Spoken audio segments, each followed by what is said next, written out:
You'll hear a number of different recordings and you'll have to answer questions on what you hear. There will be time for you to read the instructions and questions, and you will have a chance to check your work. All the recordings will be played once only. The test is in 4 sections. At the end of the test, you will be given 10 minutes to transfer your answers to an answer sheet. Now turn to Section 1. Section 1. You will hear a student phoning to inquire about a car for sale. First, you have some time to look at questions 1 to 7.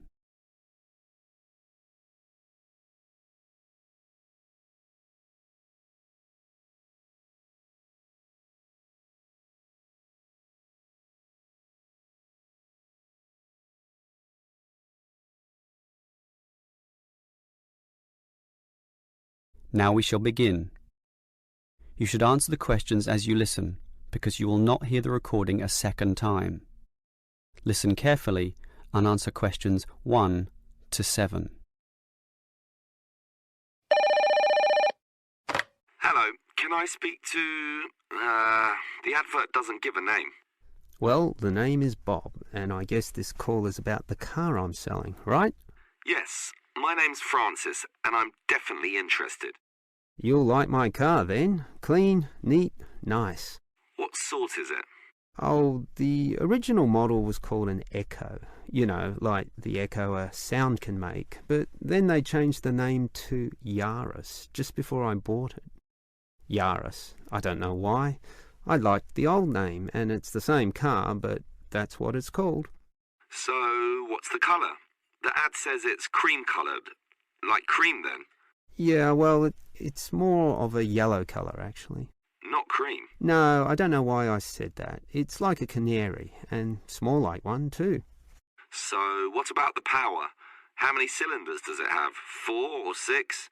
My brother has a 6-cylinder car and says it's very powerful. Well, this one's 4 only, but I find it fine for city driving. As long as you don't intend to drive this car interstate or across the country, it does the job fine. That's okay.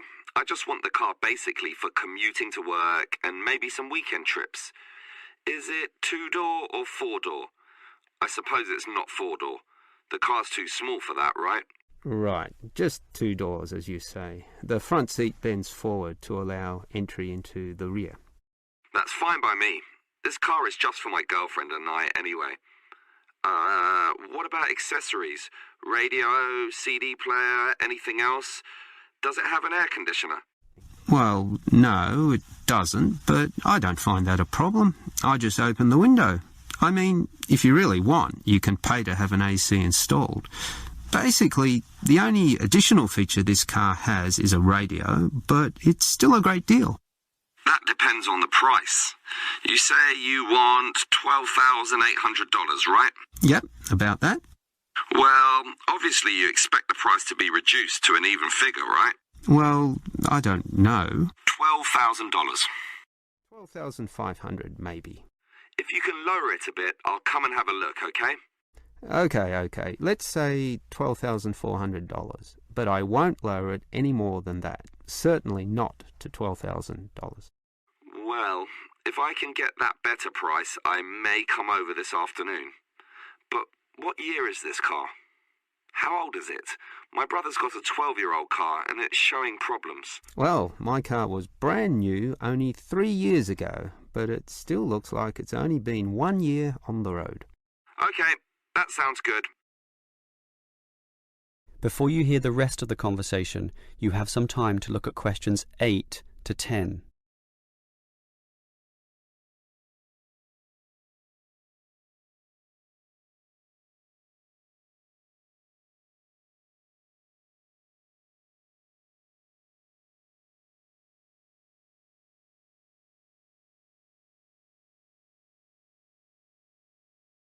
Now listen and answer questions 8 to 10. Can I just ask a few more general questions about this car you're selling? Sure. Can you just tell me why you think it's such a good deal? Of course, I won't necessarily believe you, but just tell me what you think. You can believe me. I honestly think this is a nice car, well worth buying at the price I'm asking. How much registration does it have left? To be honest, not so much, but I think having lots of registration is irrelevant. It's the car you're paying for, the quality and advantages of the engine itself. Well, what about that then? Okay, many people like to accelerate down the freeways, right? There are a lot of speed demons out there who think quickness is all that matters, but basically, people are mostly trapped in city traffic. So one of the things I like is that because this car is small, you can put it anywhere. Say you're in the city wanting to duck into a shop. Well, you can fit this car in any little space while you go shopping or do other things, and that saves you a lot of time. Yeah, but it's not that powerful, right? Oh, sure, the feel of a smoothly purring 6-cylinder engine attracts many people, but I compare my car to those small football players with the tight turning circles, those who can run rings around the larger players. This car is like that. It can turn this way and that way, dodge here, duck in there, sneak around corners, squeeze ahead and grab a position. That's also very useful when travelling in city traffic. Okay, I'll think about it. Sure, think about it, but all these advantages are sound and appeal to other buyers as well. No one holds the same car forever, so you can say exactly the same things that I just said when you want to sell the car. That will make it very easy for you to pass this car on to the next buyer. Yeah, maybe you're right. That is the end of section 1. You now have half a minute to check your answers.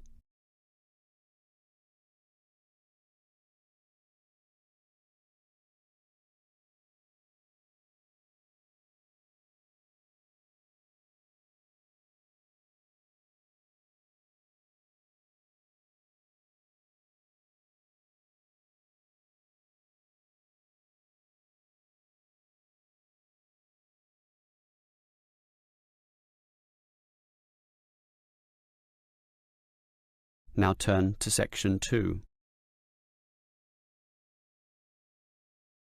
Section 2. You will hear a university administrator telling a group of new students about the central campus buildings and the facilities they provide. First, you have some time to look at questions 11 to 16.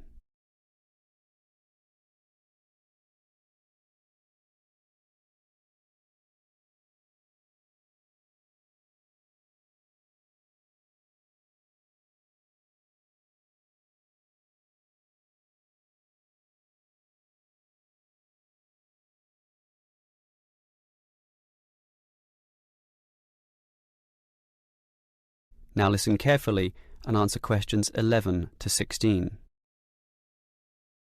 Welcome everyone to the Brandon Complex, the geographical and we could say spiritual heart of this university. This is basically where everyone eats too, as you can see by looking around. There are many different cuisines here, Chinese, Indian and Middle Eastern, plus the usual fare of a local type, all in that corner over there. We have many shops here too, but the biggest is Wilson's right there, providing clothing and hardware. That's next to all the restaurants. Now, on the opposite side of Wilson's we have 3 shops. The one in the corner there, closest to the restaurants, is for DVDs. Yes, the DVDs are cheap and affordable, and you can also rent DVD players as well. Moving on. In the corner directly opposite Wilson's is the Student Union office. Incidentally, you are all encouraged to join the Student Union, as a Student Union card gives you many benefits, including discounts on basically everything you can buy here at the Brandon Complex. Outside this complex, on the other side of the road, you can just see it from here in fact, is a building that we call by the rather unusual name, the H Building. Next to this, on the other side of some trees along the main road, is the Engineering Institute, but that doesn't have anything to do with the Brandon Complex. One last thing is that just outside this door, near us here, you can see a grassy oval patch. Well, that's the playing field for what we simply call the fitness room, which is alongside. So you can put on some calories here at the restaurants and then burn them off at the fitness room afterwards. Oh, I forgot to mention this shop right here, in the middle, beside the Student Union. It's the bookshop, and as you can see, it's always busy, always popular. You can buy newspapers, magazines and stationery there, plus a few clothing items as well, just as you can at Wilson's. Why don't you go and take a look right now? Before you hear the rest of the talk, you have some time to look at questions 17 to 20.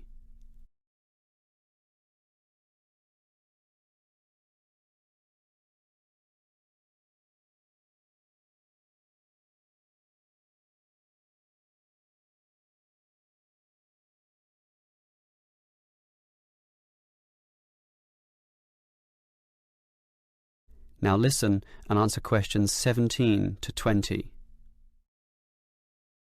Now, I'd like to tell you a bit more about one of the buildings here, namely the H building. Despite its bland name, you might be interested in what goes on there. It is our main recreational centre, with halls, offices and space available for a variety of activities, mostly for those who want to get fit. For example, if you're interested in yoga, you're in luck, since 4 days a week there are free yoga classes. They have several levels, so if you're a beginner, you'd have to start with that. You can check the schedules on the wall there. Yoga used to be at night, but now it's in the mornings, but not on Wednesdays. Along those same lines, there's aerobic dancing in the afternoon. This shares the same room as the badminton games, which are on Mondays, Wednesdays and Fridays.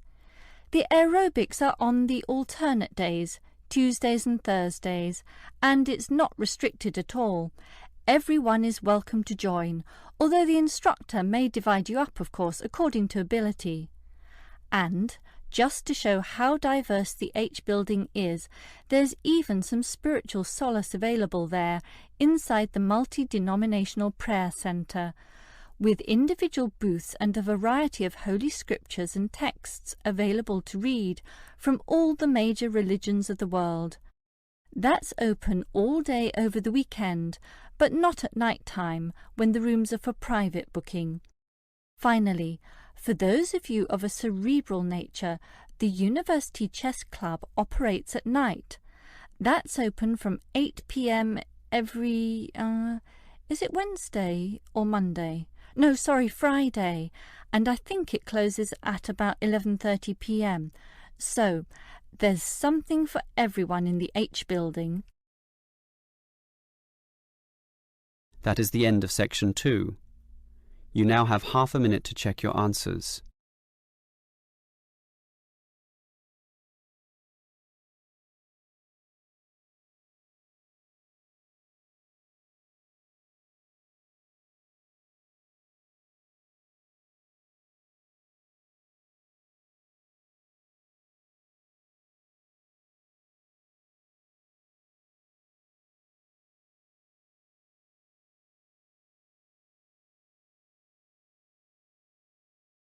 Now turn to section 3.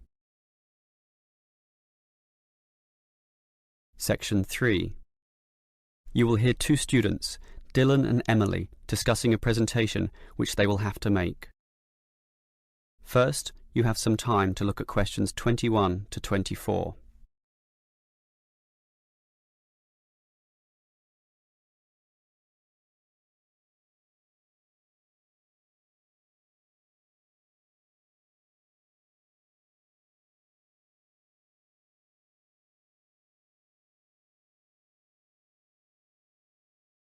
Now listen carefully and answer questions 21 to 24. Okay, Emily, as you know, we've got to do this presentation together. I know, I'm a little bit nervous about it, standing up in front of all those people. And what if the presentation fails? What if... Don't worry. I've been reading a book about giving effective presentations. It's not that hard, but the way to do it is certainly not always obvious either. For example, do you know what the most important part of a presentation is? The final summary, I guess. The opposite. The first minute, in fact. The theory says that first minute is when you win or lose the audience. If you lose them at that point, you'll probably never get them back. So that's why you need a hook. A hook? You mean like when you catch fish? Yes. I mean, not exactly, but yes. We want to catch the audience, right? So we need to start in a way which wakes them up, gets them interested, and makes them watch us. I see. Basically, no matter how good our presentation is, if the message doesn't get across, the presentation fails. So we need to give a fact which really amazes them, or an interesting story, or pose a dilemma which makes them think, something they can really puzzle over. It's better if this is related to the subject, of course, something to do with management in our case. So that's the hook? That's right. From then on, we'll just follow the basic advice. Like what? Like, talk to your audience, as equals. Don't talk down to them or up to them. They're just the same as us, right? You're right, Some of the best presentations I've ever seen sounded just like conversations. Exactly. And what else made them good? Well, the speakers sort of involved me in the topic and issues under discussion by asking questions, by referring to me, by saying you, and, well, basically they were interesting. And they're exactly the tips we'll follow too. It should be fine. Before you hear the rest of the conversation, you have some time to look at questions 25 to 30.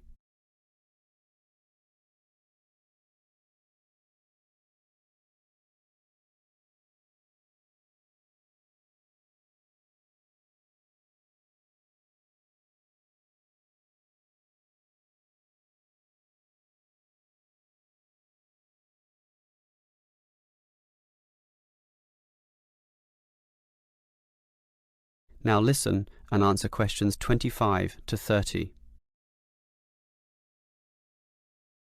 Emily, I think this will be a fine presentation, but how are we going to divide it up? For example, who's going to open it, you or me? Well, I think you have a very natural style, so you should start. This talk has 5 main parts, so you can introduce it and then do part 1. That's the historical context or background to the issue. Yes, then I'll do part 2 about current views. You do part 3 and I'll do part 4, leaving both of us to handle the question time. I'm okay with that. In part 1, I'll probably speak at length about Hoffman's theory, about management styles, and compare differences in culture in relation to the style of management used.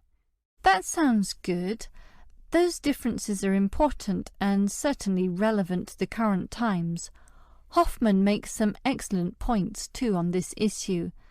That's why I'll follow up with present-day perspectives and viewpoints on this, such as the problems facing today's managers in the complex multicultural workplace, where basically one can no longer assume one is dealing with a single culture in the workplace, but actually a multiculture.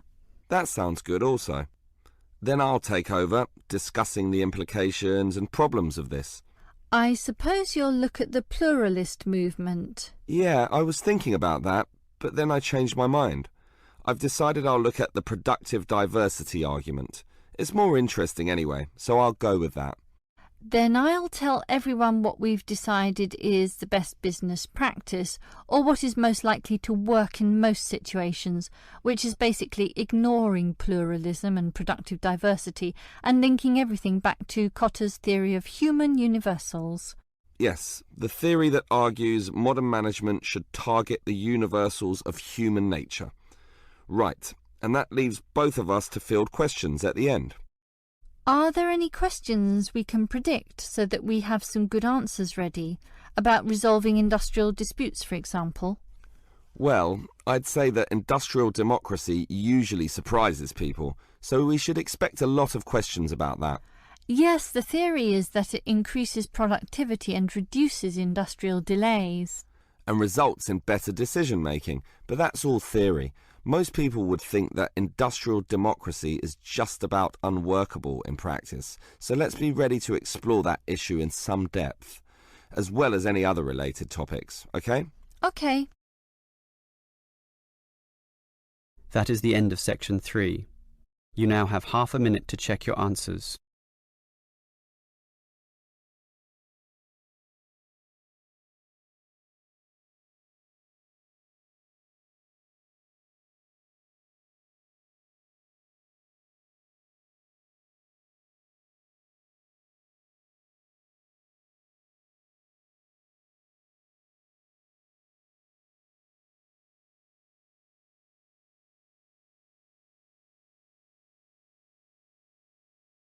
Now turn to section 4. Section 4. You will hear a lecturer discussing the possibility of creating nuclear fusion. First, you have some time to look at questions 31 to 35.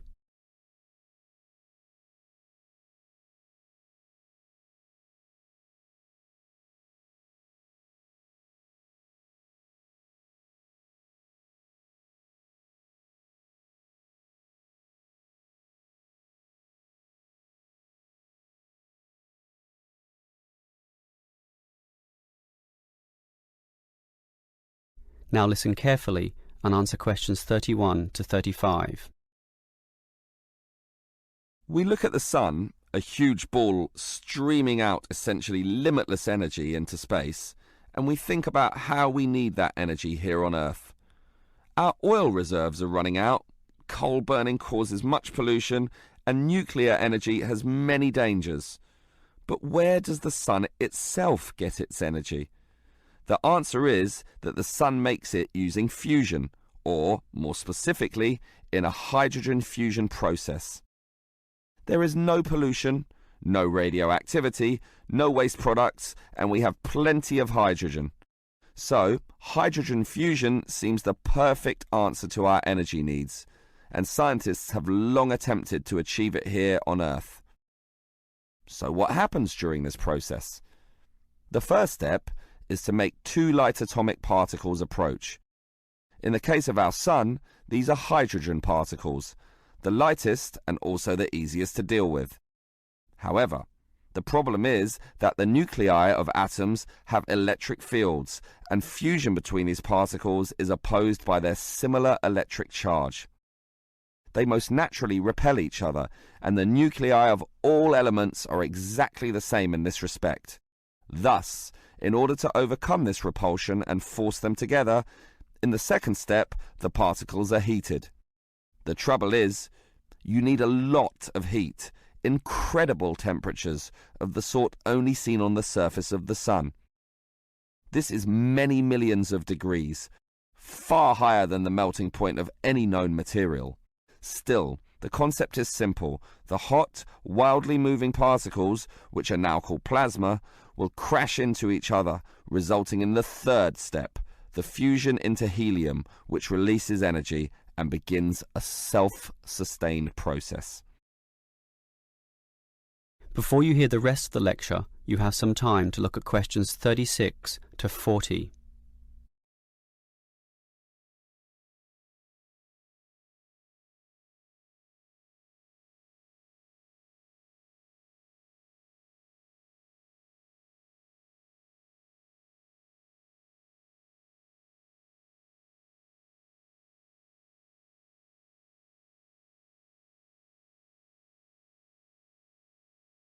Now listen and answer questions 36 to 40.